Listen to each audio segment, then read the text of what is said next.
Hello and welcome. In this explainer, we're diving into a question that I think is on a lot of our minds. Why does it feel like humanity is so stuck? We're going to unpack the invisible forces that are holding us all back and then explore a real, tangible path toward a future that actually works for everyone. So let's get right into it. You know that feeling, right?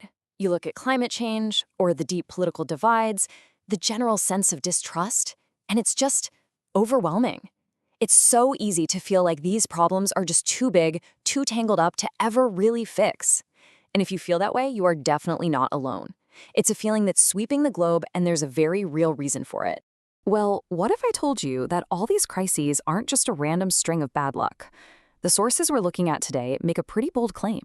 They're all symptoms, predictable outcomes of a hidden operating system that's quietly running our entire world.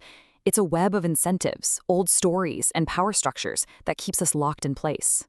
So here's how we're going to break it all down. First, we'll pinpoint exactly why we're so stuck. Then, we'll decode this fear-based system that's been running the show for so long. After that, we'll shift gears and look at a new path forward, something called conscious collaboration, and a tool designed to make it possible.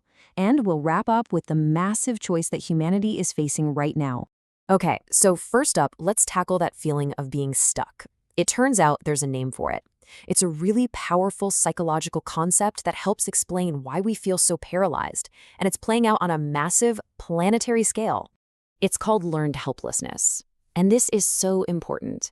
It is not a personal failing. It's not about being weak or lazy. It's a completely logical and predictable response. Think about it. When you or your community try over and over again to make a change and run into a brick wall every time, you eventually learn that your actions don't matter. You learn to be helpless. And that inertia is what keeps the broken system in place.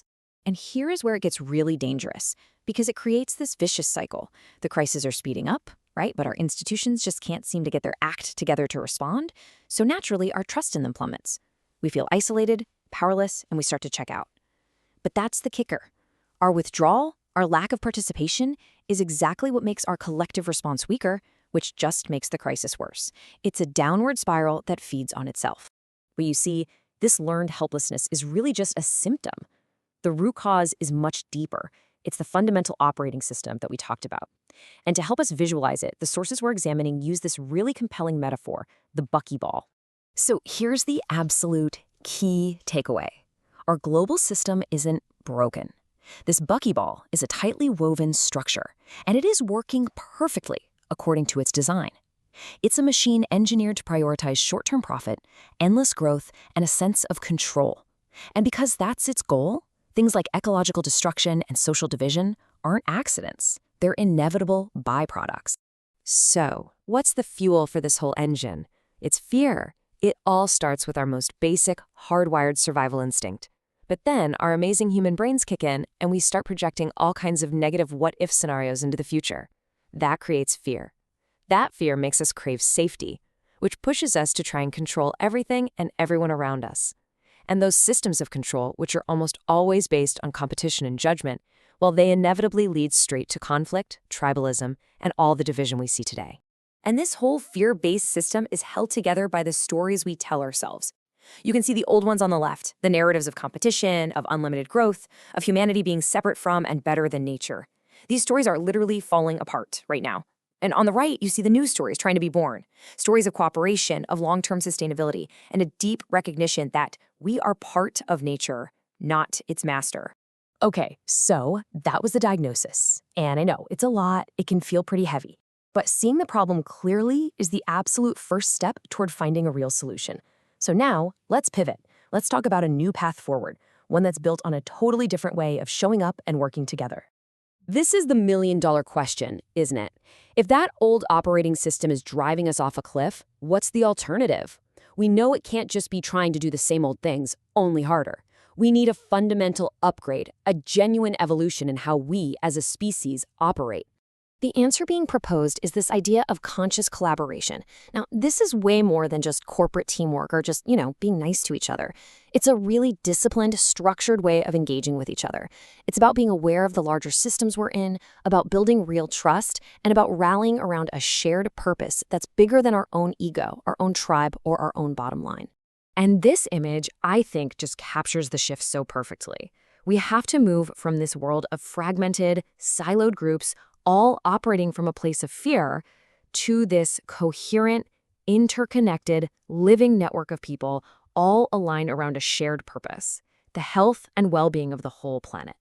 Now, an idea that big is great, but you have to ask, how do you actually do that? How do you make that happen at a global scale?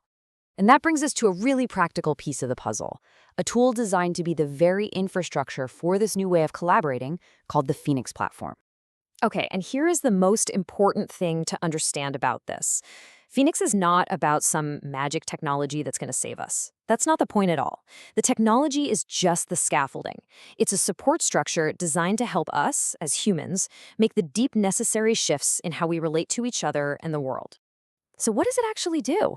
Well, you can think of it in 4 steps. First, it's designed to heal all that fragmentation we see everywhere by reconnecting efforts that are currently working in isolation. Second, it enables real collaboration by providing the tools for us to make sense of complex problems together and then act. Third, it helps guide all of our human activity towards regeneration.